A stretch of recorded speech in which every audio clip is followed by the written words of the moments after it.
On November the 16th, 1957, notorious murderer Ed Gein killed hardware store employee Bernice Worden.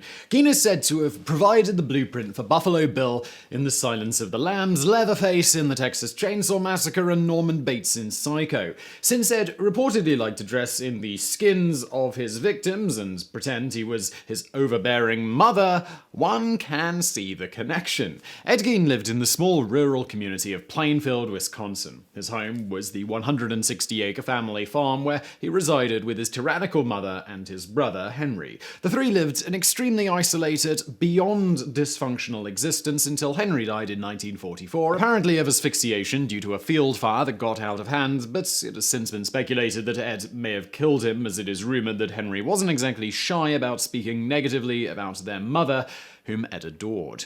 As for Gein, she died a year later in 1945. After his mother's death, Ed, who was by this time a 39-year-old bachelor, boarded up his mother's room, leaving it exactly as it was the day she died. He also closed off the home's drawing room and 5 other rooms upstairs, living in a small room off the kitchen. Instead of farming, Ed began doing odd jobs around town to support himself. With his now ample free time, Gein cultivated an unhealthy obsession with female anatomy and started studying up on the subject.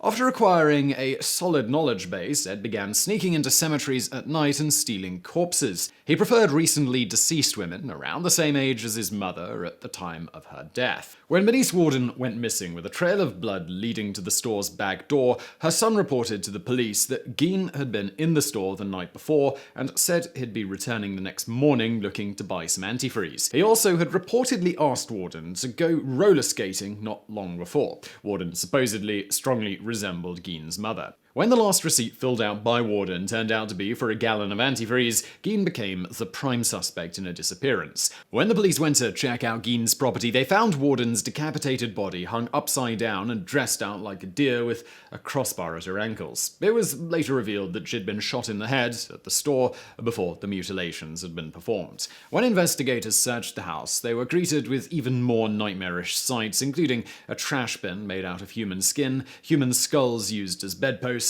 and one used as a bowl. There was also a belt made from women's nipples, furniture upholstered with human skin, masks made from the skin of women's faces, and a corset made from the skin of a young woman's torso, among many other horrific items. Unfortunately for all but 2 of Gein's known victims, tavern owner Mary Hogan in 1954 and Bernice Worden on November 16, 1957, they were already dead when Gein first encountered them. Under questioning, Gein said that he went to 3 graveyards in the area and exhumed the recently buried bodies of 9 women and brought them home. Once there, he tanned their skin and used other body parts to fashion his grotesque paraphernalia.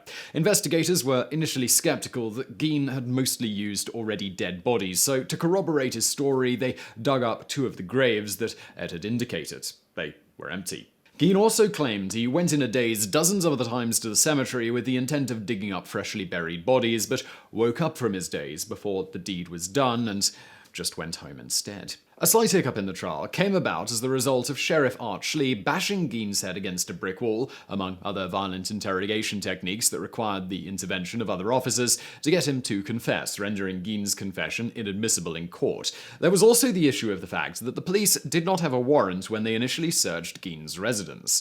After extensive psychological and psychiatric testing, to no one's great surprise, it was established that Gein was not mentally fit to stand trial. The judge committed Ed Gein to the Central State Hospital for the Criminally Insane in Waupun, Wisconsin. After a decade, Gein was finally deemed competent to stand trial for his atrocities. Gein's trial for the murder of Bernice Worden began on November 7th, 1968. His guilt was pretty much a given. What was up for debate was the question of his sanity, specifically if he understood the wrongfulness of his deeds at the time of the incident. The defense maintains that Gein was a slave to his deviant impulses and could not appreciate the consequences of his actions. 2 experts testified at the trial that Gein suffered from a severe mental disorder, rendering him unable to control his actions to live a life within the limits of the law. law. In the end, Gein was found guilty of first-degree murder and then subsequently deemed criminally insane at the time of the murder. He was never tried for the murder of Mary Hogan, owing to it simply being a waste of taxpayer money to do so, given he was going to be spending the rest of his life at a mental health hospital anyway. He was first sent back to Central State Hospital and then later transferred to the Mendota Mental Health Institute in 1978. He died in 1984 at the age of 78 of cancer and was buried next to his mother in Plainfield. So I'm not going to ask if you enjoyed that video, but I do at least hope you found it interesting. If you did, please do hit that like button below. Don't forget to subscribe for brand new videos on this channel twice per week. And as always, thank you for watching.